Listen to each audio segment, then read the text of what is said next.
Hello दोस्तों, मैं आज आपको बताने वाला हूँ कि आप कैसे अपने 10th बोर्ड की तैयारी कर सकते हैं बहुत अच्छी तरीके से।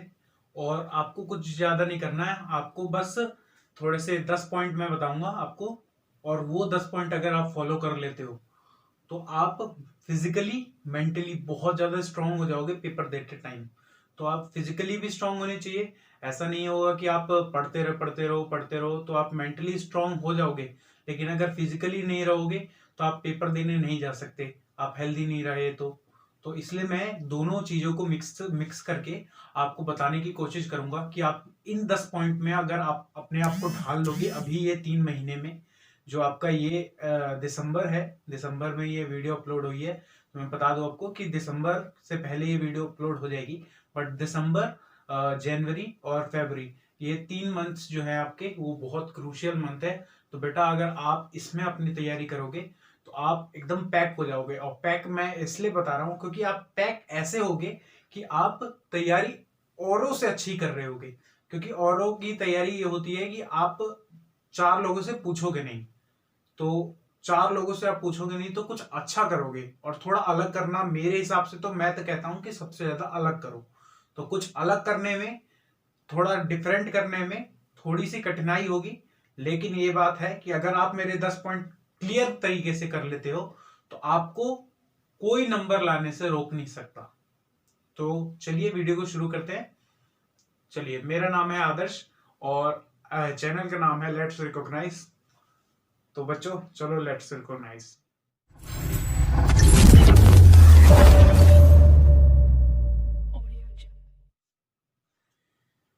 हाँ तो बच्चों, आज हम जो पहला पॉइंट है उसके बारे में अगर बात करेंगे तो मैं पहला पॉइंट जो बहुत इंपॉर्टेंट पॉइंट भी है उसको मैं डिस्कस करने से पहले आपको बता दूं कि अगर आप इसको डिस्कस करोगे तो आप एकदम पैक रहना, आप इसको स्टिक हो जाना, इसके ऊपर एकदम स्टिक रहना कि मैं यही करूंगा, ठीक है।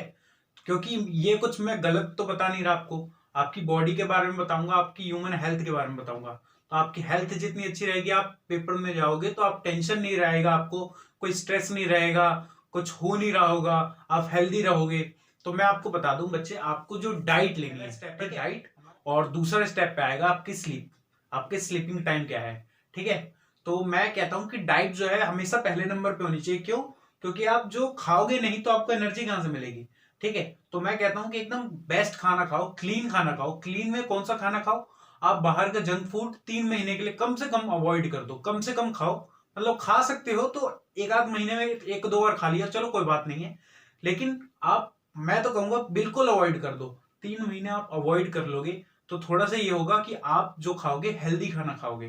तो हेल्दी खाना खाने से आपकी बॉडी तो ग्रो करेगी करेगी। आप ये मत सोचने लग जाना कि आप ज्यादा खाओगे तो ओबीज हो जाओगे मेरी तरह। तो मैं ये नहीं कह रहा कि आप ओबीज हो जाओगे, तो ओबीज की बात छोड़ दो, ओबेस को छोड़ दो अभी, ठीक है। आप ये सोचो कि आप ज्यादा से ज्यादा उस चीज को यूटिलाइज कैसे कर सकते हो अपनी स्टडीज में। तो आप जितना अच्छा खाना खाओगे उतनी अच्छी आपको एनर्जी मिलेगी, अपना अच्छा आप सोच सकते हो, ठीक है। तो आप डाइट बहुत अच्छी रखो, बहुत क्लीन डाइट रखो। जो आपकी मम्मी दे रही है आपको वो चुपचाप खा लो, कोई दिक्कत नहीं है। वो आपको बेस्ट खाना दे रही है, ठीक है। तो आपकी मम्मी सबसे अच्छा खाना देंगी आपको, आप टेंशन मत लो। और क्लीन खाना खाओ 3 महीना, ठीक है। थोड़ा सा अवॉइड आपको करना पड़ेगा क्योंकि अवॉइड होगा तभी आपके नंबर भी सुधरेंगे, है ना। मैं ये नहीं कह रहा बिल्कुल सोशल लाइफ अपनी खत्म कर दो, और सोशल लाइफ खत्म करने की जरूरत नहीं है। बस मैं ये कह रहा हूं कि मतलब सोशल लाइफ में भी ये कि अगर कैसे कभी किसी का पार्टी आ गया तो आप जा नहीं सकते। हाँ, ऐसा हो सकता है आप महीने में एक आध या 2 पार्टी अटेंड कर सकते हो, कोई दिक्कत नहीं है उसमें। लेकिन मैं ये नहीं कह रहा कि आप बिल्कुल स्टिक हो जाओ उसके ऊपर, स्टिक रहो। ये बात तो सही है कि स्टिक रहो, लेकिन पूरी तरीके से स्टिक हो जाना आपकी सोशल लाइफ खराब कर सकती है। लेकिन अगर आप थोड़ा सा अगर ध्यान दे लोगे तो आपके बोर्ड में सच में बहुत अच्छे नंबर आएंगे बच्चे। तो सोशल लाइफ बेशक थोड़ी खराब हो जाएगी, लेकिन नंबर जो आएंगे फिर उस सोशल लाइफ दूसरी भी क्रिएट होगी उससे। तो एक जाएगी तो दूसरी आएगी, ये याद रखना। तो अब बच्चे बात करते हैं स्लीप की। तो आप अगर स्लीप, मैं तो कहूंगा मैक्सिमम 5 आवर्स की स्लीप लोगे तो ये बेस्ट है। Late to late 6 hours best है, ठीक है। इतना तो बेस्ट है ही। हमारे जो पीएमजी है वो भी 4 से 5 घंटा सो रहे हैं, तो आप तो 6 घंटा सो गए, तो कोई दिक्कत नहीं है उसमें। 6 घंटा बहुत हेल्दी स्लीप होती है, 6 से 8 घंटा। लेकिन आप 6 घंटा सोए, बस मैं तो ये कहूंगा 6 घंटे से 8 घंटा सोए। बाकी के जो टाइम है उसको पूरा यूटिलाइज करें अपने स्टडीज में, स्टडीज में यूटिलाइज करें, अपने टीचर्स के साथ ज्यादा से ज्यादा डिस्कशन करें। चलिए अब तीसरे पॉइंट के ऊपर चलते हैं। तो बच्चे, मैं एक अपने बोर्ड्स के टाइम की बात बताता हूँ। मैं जब अपने बोर्ड के टाइम में था, तो मेरी मैथ्स और साइंस पे मेरा ज्यादा फोकस रहता था। क्यों? क्योंकि वो मेरे हेल्दी सब्जेक्ट्स थे, मतलब मेरे को अच्छे लगते थे वो, और मैं करते रहता था उनको। तो मैं ज्यादा ध्यान नहीं देता था कौन से सब्जेक्ट के ऊपर, मैं अपने एसएसटी के ऊपर ज्यादा ध्यान नहीं दे पाया, जो मेरे लिए बाद में लिमिटेशन भी रही, जिसमें मेरे नंबर कम भी आए और मेरे मार्क्स को बहुत ज्यादा परसेंटेज गिराई हुई उन्होंने। तो मैं कहता हूं कि बच्चे, वीक सब्जेक्ट मोर टाइम, मेरा ये लाइन है, वीक सब्जेक्ट मोर टाइम। मतलब जो आपका वीक सब्जेक्ट है, अब ढूंढ लिया होगा आपने, इतने महीने आपने पढ़ा तो आपको पता चल गया होगा कि आपका कौन सा वीक सब्जेक्ट है। तो मैं कहता हूं कि जो वीक सब्जेक्ट है ना, उसके ऊपर ध्यान दो, वीक सब्जेक्ट के ऊपर ध्यान दो, ज्यादा से ज्यादा उसी के ऊपर ध्यान दो। मतलब जहां पे आप आधा घंटा पढ़ रहे थे उसको 1 घंटा पढ़ना शुरू करो, 2 घंटा पढ़ना शुरू करो उसको। और जो आपका हेल्दी सब्जेक्ट है उसको बिल्कुल एलिमिनेट मत कर दो, उसको कम से कम आधा घंटा या 1 घंटा उसको भी दो। ठीक है? तो कम से कम आपकी स्टडी जो मैनेज होगी वो कम से कम 6 से 7 घंटे की स्टडी आप रख लो। 6 से 7 घंटे आपकी स्टडीज हो गई, आपका डाइट प्रॉपर होगा, आपकी स्लीप प्रॉपर होगी, तो आपके नंबर सही में बहुत अच्छे आएंगे। ठीक है? ये मेरी बात नहीं है, ये हर एक जो आगे निकल चुके हैं हमारे भैया हैं बहुत सारे, उनकी बात मैंने उनसे पूछ के तब लिखे, ये पॉइंट निकलवाए हैं। तो उनसे पूछने से मेरे को ये फायदा हुआ कि मेरे टीचर्स की भी बहुत सारे, मेरे सारे टीचरों की भी बात है इसमें। तो आप इनको फॉलो करोगे तो जरूर आपके नंबर बहुत अच्छे आएंगे। ठीक है? उसके बाद बच्चे, मैं कहता हूं कि आप अपने ना पेरेंट्स के साथ, अपने पेरेंट्स जो होते हैं, आपके पेरेंट्स जो होते हैं, आपके टीचर्स जो होते हैं, उनके साथ थोड़ा अटैच हो जाओ पहले से।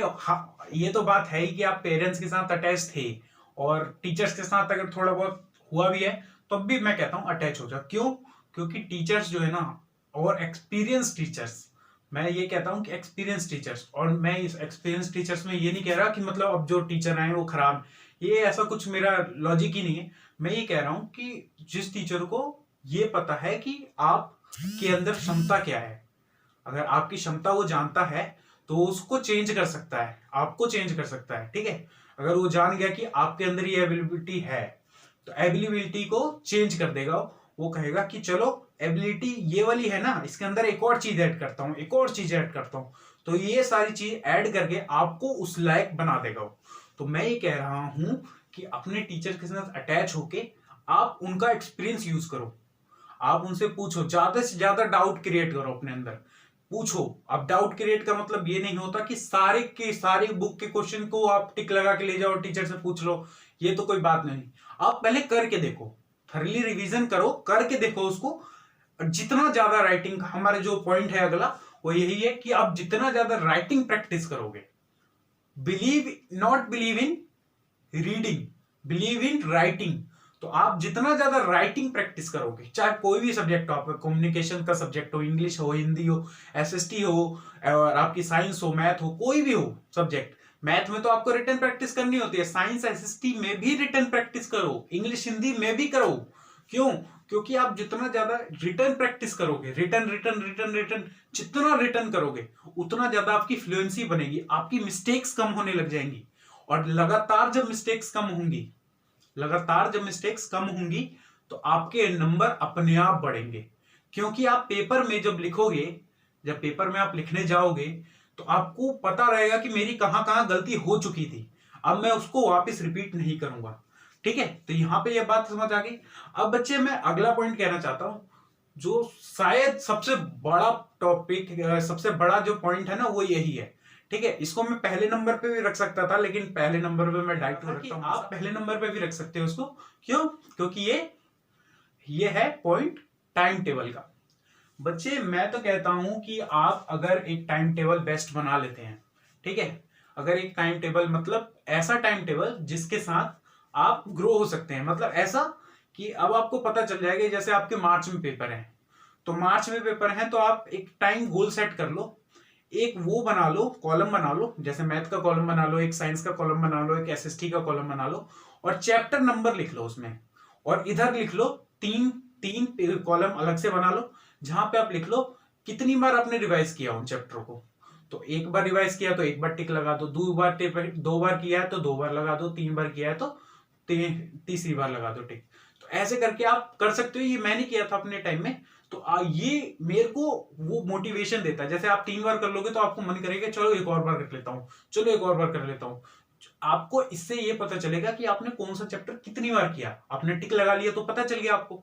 अगर आप डायरेक्टली करोगे तो एक चैप्टर को आप 5 बार भी कर दोगे और एक चैप्टर को 2 ही बार करोगे, तो एक चैप्टर 5 बार हुआ, एक चैप्टर 2 बार हुआ, तो उसमें एक हालांकि में सेम फ्लुएंसी नहीं होगी ना आपकी, किसी में कम मिस्टेक्स होंगी, किसी में ज्यादा मिस्टेक्स होंगी। कम मिस्टेक्स वाले में तो आप नंबर स्कोर कर जाओगे, लेकिन ज्यादा मिस्टेक वाले में आपके नंबर कट जाएंगे। तो मैं इसीलिए बोल रहा हूं बार बार कि रिटर्न प्रैक्टिस करो।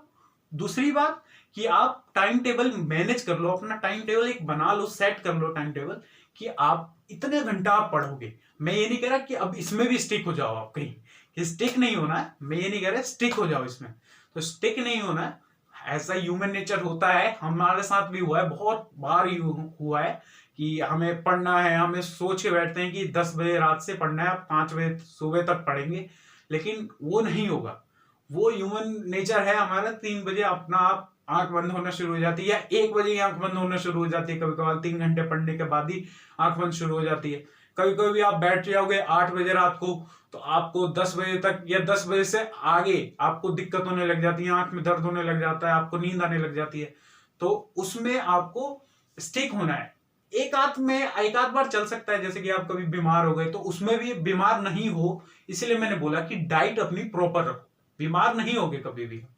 ठीक है, डाइट प्रॉपर रखो अपना, है ना। खाना आप कैसा खा रहे हो, अब ये तो मैं नहीं बता सकता कि आप खाना कैसा खाओ। क्लीन खाना खा रहे हो, मम्मी के हाथ का खाना खा रहे हो तो क्लीन ही है वो, ठीक है। अब ऐसे नहीं है कि सब पूरी खाने लग जाएंगे, पूरी की कोई दिक्कत नहीं है, खा सकते हो, कोई दिक्कत नहीं है, ठीक है। जो मिल रहा है घर का खाना खाओ, बाहर का थोड़ा दिन अवॉइड कर लो, प्लीज प्लीज प्लीज। ये तो आपको मानना पड़ेगा, अगर ये नहीं मान पाए तो फिर दिक्कत हो सकती है। चलिए बेटा, तो अब बात करते हैं राइटिंग की, ठीक है। ये जो हमारा नेक्स्ट पॉइंट है वो है राइटिंग, आर्ट ऑफ राइटिंग। ये मैंने अपना टॉपिक, ये इसका नाम दिया मैंने आर्ट ऑफ राइटिंग। तो आर्ट ऑफ राइटिंग क्यों नाम दिया है, क्योंकि आप जितना अच्छा राइटिंग लिखोगे, मतलब पेपर में ना, आपको पता नहीं है शायद, तो मैं बता दूं, पेपर में बहुत मोटी शीट आती है, ठीक है, और बहुत बड़ी शीट आती है। तो मैं कहता हूं कि बड़ी शीट है, उस बड़ी शीट को, और मोटी भी होती है, तो मैं कहता हूं कि जब आप सील ब्रेक करते हो उसकी और काटते हो और देखते हो कि इतनी मोटी शीट है, तो आप उसको बचा के घर तो ले जा नहीं सकते हम, और पैसे तो आपने पूरे दिए हैं, तो पैसे को यूटिलाइज करो भाई। यूटिलाइज कैसे करोगे, उसको पूरा खत्म करो। अब उसको खत्म कैसे करोगे, अब ये भी पूछोगे कि कैसे खत्म करें। तो देखो बच्चों, जैसे पहला क्वेश्चन आपने किया, पहला क्वेश्चन जैसे आपने, मैंने बोल दिया एमसीक्यू आते हैं आजकल, तो एमसीक्यू है, उनको तो एक एक दो दो लाइन में ही करना है। तो एक क्वेश्चन करो, पहला नंबर आंसर नंबर 1 डालो, उसके बाद आंसर लिखो उसका, फिर 2 लाइन छोड़ो, फिर 2 लाइन छोड़ के वो जो 2 लाइन होगी उसमें स्केलिंग करो, प्रॉपर स्केलिंग करो, फिर दूसरा आंसर लिखो। मैं ये नहीं कह रहा कि आप लगातार आंसर लिख के स्केलिंग कर रहे हो, नहीं नहीं नहीं नहीं, 2 लाइन छोड़ दो, अपने आप अगली लाइन में लिख लो आंसर। सारे आंसर लिखने के बाद जब आपके पास लास्ट में टाइम होगा, अगर लास्ट में आधा घंटा, कम से कम आधा घंटा, 3 घंटे का पेपर 2.5 घंटे में खत्म करने की लिमिट रखो बच्चे। इसीलिए मैं अगला पॉइंट जो है हमारा यही है कि आप कैसे उसको मैनेज कर सकते हो, तो वो मैं अभी बताता हूं आपको। मैं ये कह रहा हूं कि आप ज्यादा से ज्यादा टाइम ना लगाओ अपने पेपर में, 2.5 घंटे, 3 घंटे का पेपर 2.5 घंटे में खत्म कर दो, खत्म खत्म खत्म। और 30 मिनट जो बचा उसमें 15 मिनट जो है उसमें आप पेपर को सजा लो। जो हमारा नेक्स्ट पॉइंट है वो है रिप्रेजेंटेशन। तो रिप्रेजेंटेशन क्या है, एक तो आपको आर्ट ऑफ राइटिंग प्लस आपकी रिप्रेजेंटेशन में क्या आया कि जैसे कि कोई क्वेश्चन है जिसमें डायग्राम है, फ्लो चार्ट है, पाई चार्ट है, तो वो ग्राफ्स है, जैसे मैथ में ग्राफ्स होते हैं, तो उसमें आपको अपना बेस्ट कैसे देना है। जैसे कि आपका कोई डायग्राम आ गया तो आपको क्या करना है, पहले डायग्राम बनाना है, फिर उसके बाद एक फ्लो चार्ट बना सकते हो आप। जैसे कोई किसी चीज का टाइप पूछ लिया, जैसे नाउन के टाइप्स पूछ लिए, पूछेगा नहीं यार, पूछेगा नहीं, पर बता दे रहा हूं, ठीक है। तो नाउन के अगर टाइप पूछ लिए तो आपको क्या बताओगे, नाउन के कैसे टाइप होते हैं? देखो मैं एक स्क्रीन शो करता हूं, ये, हाँ, ये वाली स्क्रीन शो कर रहा हूं, तो इसमें जैसे लिखा है ना, हाँ हाँ, तो ऐसे आप बना सकते हो, ठीक है। तो मैं ये कह रहा हूं कि अब क्या करना है आपको, अब आपको ज्यादा से ज्यादा टैबलेट फॉर्म में लिखना है। Do more PYQ and SPQ। अब PYQ तो होता है बच्चे प्रीवियस ईयर क्वेश्चन, और SPQ होता है सैंपल पेपर क्वेश्चंस, ठीक है। आप जितने से ज्यादा PYQ करोगे, प्रीवियस ईयर क्वेश्चन करोगे, जितने ज्यादा से ज्यादा, आप बुक खरीद सकते हो, बहुत अच्छी अच्छी बुक आती है आपके पास, यूलाइक आती है, एग्जाम आइडिया आती है, बहुत सारी बुक्स आती हैं, ठीक है। ये दोनों तो मेरी पर्सनल फेवरेट्स हैं, आप इन दोनों को भी बाय कर सकते हो, ठीक है। तो आप अब जाके मेरे डिस्क्रिप्शन में एक लिंक होगा दोनों बुक का, आप वहां से देख सकते हो, सारी बुक आपको वहां पे मिल सकती है, ठीक है। तो आप कर सकते हो, और मेरे चैनल को आप सब्सक्राइब कर सकते हो अगर करना चाहो तो, है ना, करना चाहो तो कर सकते हो। और लाइक, अगर मेरी वीडियो को अभी तक पसंद आ गई है तो कर दो यार लाइक, ठीक है। और मैं ये कहना चाहता था कि SPQ जो है आपके सैंपल पेपर क्वेश्चंस, तो सैंपल पेपर के आप जो क्वेश्चन निकाल रहे हो, तब आपको ये देखना है कि आपको कम से कम उस 3 मंथ्स में 20 सैंपल पेपर निकालने हैं, 20 से 30 सैंपल पेपर, जिसमें आप कैसे कर रूल लेके बैठोगे कि आपको 3 घंटा कोई टोकेगा नहीं, 3 घंटा आपको चुपचाप बैठ के वही पेपर करना है, चुपचाप बैठ के वही पेपर करना है। जो क्वेश्चन ना आए उस पे गोला मार के वहीं छोड़ दो, उसकी जगह छोड़ दो, अगला क्वेश्चन करो, ठीक है। अब जैसे आप पेपर में बैठ के करते हो वैसा करो, सेम रिहर्सल करते हो ना, जैसे कि मैं बताता हूं आपको, आप कोई शो में पार्ट लेते हो तो उसकी रिहर्सल करते हो, कोई गाना गाते, गाना गाने के रिहर्सल होती है, गाना गाना है आपको, स्टेज परफॉर्मेंस देनी है, तो उसके पहले आप रिहर्सल करते हो। तो रिहर्सल में क्या करते हैं, हम उसको गा के देखते हैं, कहीं वहां पे जाके हमारा नोट बिखर ना जाए, कोई नोट आप ऊंचे सुर पे गा रहे हो तो आपका नोट गला गला जो है घरर ना जाए, थोड़ा घिस ना जाए। तो इसलिए मैं कहता हूं कि आप रिहर्सल करो। तो रिहर्सल में क्या है, जैसा आप डिट्टो गाओगे वहां पे, वही यहां पे करना है। तो आपको क्या करना है, चुपचाप बैठना है, 3 घंटे का पेपर होगा आपका, वो चुपचाप अपनी ईमानदारी से आपको 3 घंटे का पेपर करना है, बिना किसी से पूछे, बिना किसी से कुछ करे। आपको सब परिवार वाले को बोल देना मैं पेपर देने जा रहा हूं, अपना मैं पेपर दूंगा, मेरे को कोई रोके ना टोके ना, ठीक है। दूसरी बार बच्चे, बहुत इंपॉर्टेंट बात है, और लास्ट में जनवरी में बहुत बच्चों को तंग करती है ये वाला पॉइंट जो है बहुत ज्यादा तंग करता है। तो बच्चों, आप कभी भी प्री बोर्ड के नंबर को मत लेना, मैं कह दे रहा हूं, प्री बोर्ड के नंबर को मत मानना कि ये आपकी डेडलाइन है। प्री बोर्ड के नंबर बस आपकी परसेंटेज नहीं बताता, नहीं बताता। परसेंटेज आपकी बताएगा आपकी कैपेबिलिटी, आपकी क्या कैपेबिलिटी है, अभी क्या है कैपेबिलिटी। अगर आपकी 80% आ रही है प्री बोर्ड में, तो आप 90 फोड़ोगे, जरूर फोड़ोगे, टेंशन क्यों ले रहे हो, फोड़ोगे जरूर। लेकिन आपको क्या करना है, आपको अपना टेंशन नहीं लेना है, टेंशन स्ट्रेस नहीं लेना, बिल्कुल नहीं लेना। मैं ये नहीं कह रहा कि 10-10 12-12 घंटे पढ़ना पड़ेगा आपको इसके लिए, बिल्कुल नहीं। 10 घंटा नहीं पढ़ना पड़ेगा, 10 घंटा नहीं पढ़ना पड़ेगा बच्चे, 5 घंटा 6 घंटा अपने फ्लेक्सिबल टाइम दे दो। आप अपने वीक सब्जेक्ट को कितना टाइम देना चाहते हो, आपके स्ट्रॉन्ग सब्जेक्ट्स जो हैं उनको कितना कितना टाइम देना चाहते हो, और आप स्टिक होके उतना दोगे तभी हो पाएगा ये। अगर आप वीक सब्जेक्ट को 2 घंटा दे रहे हो और बाकी सब्जेक्ट को आधा घंटा दे रहे हो, तब भी ठीक ठाक है, कोई दिक्कत नहीं। लेकिन आप उन्हीं को 1-1 घंटा देने लग जाओ, तो अब तो भाई सोने पे सुहागा हो जाएगा। आप 500 में से 500 भी फोड़ सकते हो। 500 में से 499 नंबर आए थे अभी पिछली बार के, शायद 4 बच्चों के आए थे शायद, और इस बार तो बहुत बच्चों के आए थे, ठीक है। तो बहुत बच्चों के नहीं, मतलब आए थे लगभग, मेरे को पता नहीं है रिजल्ट इस बार के क्या है 10th का, ठीक है। तो मैं वही बता रहा हूं आपको, पिछली बार बहुत आए थे, है ना। तो मैं ये कह रहा हूं कि आप फोड़ सकते हो, 500 में से 500 भी फोड़ सकते हो अगर आप इन टेक्निक्स को यूज करो तो। और फिर बच्चे, आप वही बात है बच्चे, प्री बोर्ड में कभी भी अपने आप को जज मत कर लेना कि प्री बोर्ड में मेरे नंबर आए। और एक ये लाइन बहुत अच्छी है कि बोल ही देता हूं कि बच्चे, प्री बोर्ड के नंबर आपकी कैपेबिलिटी नहीं बताते हैं। दूसरी बात, प्री बोर्ड के नंबर आपसे कोई नहीं पूछेगा, तो उससे डरो मत। बोर्ड के नंबर आपकी कैपेबिलिटी बताएंगे भी, शो भी करेंगे, और आप क्या हैं वो भी बता देंगे। ठीक है, मेरी बात अच्छी लगी तो चलो लाइक कर दो वीडियो को। चलो चलो, bye bye bye bye bye.